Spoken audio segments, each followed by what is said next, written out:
As the Taliban took control of Kabul, those desperate to escape reached out to anyone they believed could help. Congresswoman Alyssa Slotkin was one of them. And we'll talk politics as James Craig finally makes it official. Today is Sunday, September 19th, 2021, and this is Flashpoint. Hi, welcome to Flashpoint. Very good to have you with us this morning. There has been an awful lot to talk about. The upcoming gubernatorial race in Michigan, noteworthy because it is still 415 days away. But if the scene on Belle Isle for James Craig's official announcement was an indicator of what's ahead, it's going to be a pretty rowdy affair. We will talk some politics coming up this morning, including a preview of this year's delayed, but now coming this week, Mackinac Policy Conference. But up first, it'll be some time before the full accounting can be completed on the American withdrawal from Afghanistan. But we know the stories of those trying to escape the Taliban in Kabul are harrowing. Many of them studies in frustration and disappointment with consequences too awful to imagine. You may not know how many of the requests for help came with Michigan connections attached to them. Congresswoman Alyssa Slotkin knows it all too well as her life became a round-the-clock nail-biter of trying to spring open doors that might take hundreds of people to freedom. We'll talk to her first this morning on Flashpoint.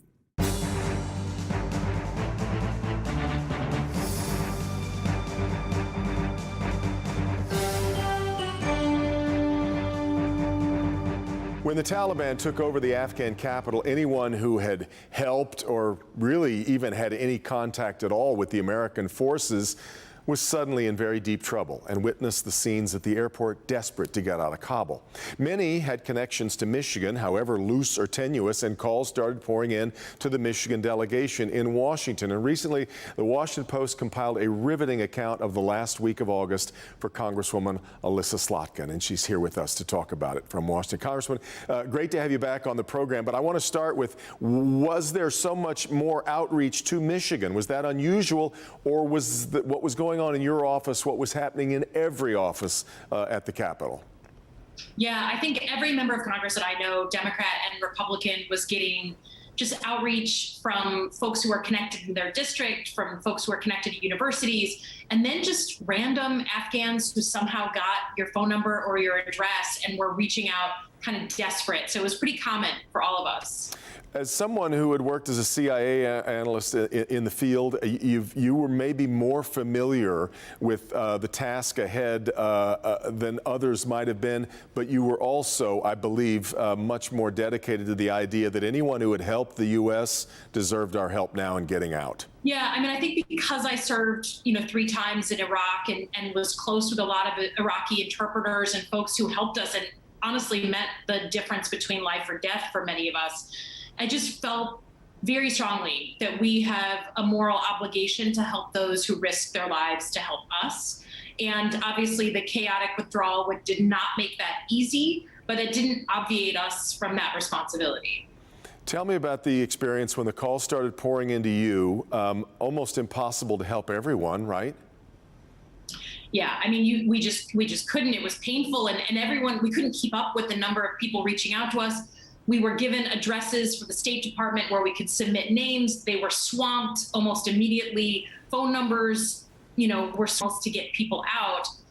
We started to get creative and picked a group that we felt strongly about. Most of the folks we got out, 115 people, about 78 of them are connected to Michigan State. And we did, we had a ragtag group from across the globe who were helping us get them through the Taliban, through the gates, and onto the airport. And one of the things I found really interesting was it wasn't just trying to help them get to the United States. In fact, that started to seem impossible given the visa backlogs. You were trying to help them get anywhere. And in the case of this caravan of buses, it ended up being Bangladesh, I believe, was where you were trying to help find relief for them. No, not Bangladesh. We had some students who were funded by the Bangladeshi government, a women's university, who came with us. We ended up getting more and more buses attached to our convoy. And in the end, we were 757 people that we were trying to get through the gates. And once we got them through, you're right. I mean, for our 115, we had to figure out where they could go. They hadn't been through vetting. It's important that we have vetting before people come to the United States. So we started looking at the countries that would take them, and we started Googling who was the U.S. ambassador in those countries.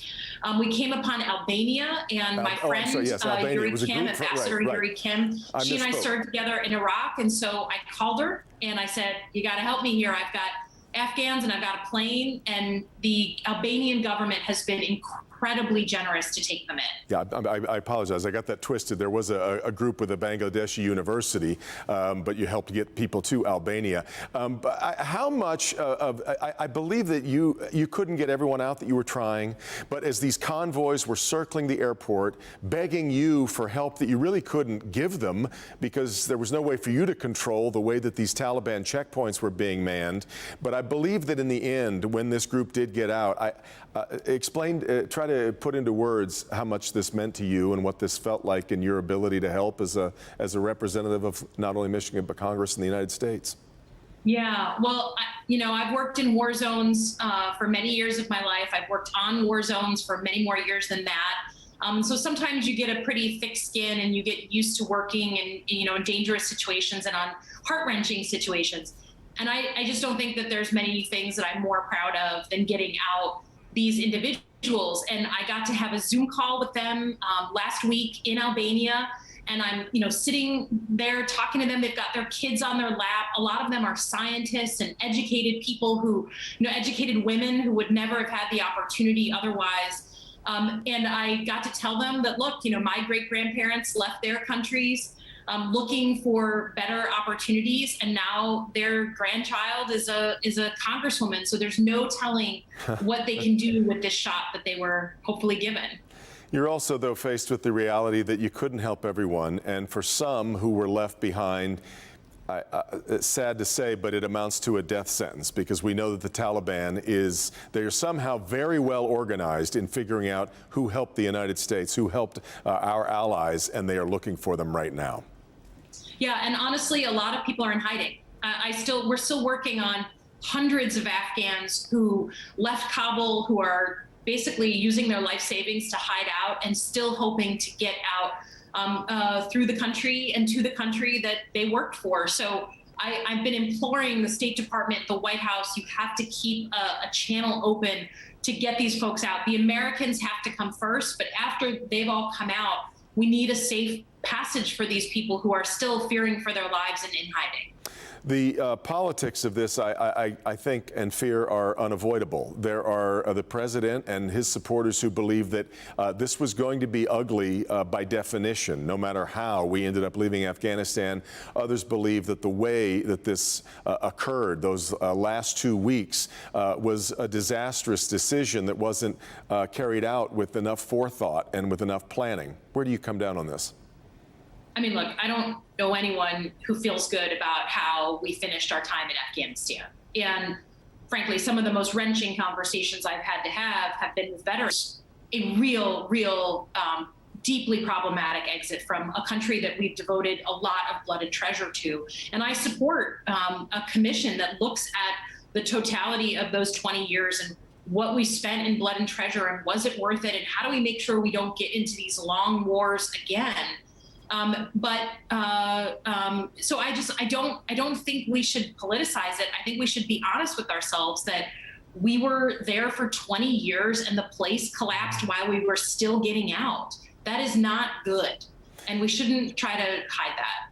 But while this caravan was making its way through that long night around the Taliban airport, trying to find some way to get all of those people onto the tarmac and onto a plane, you were actually at the White House with the president.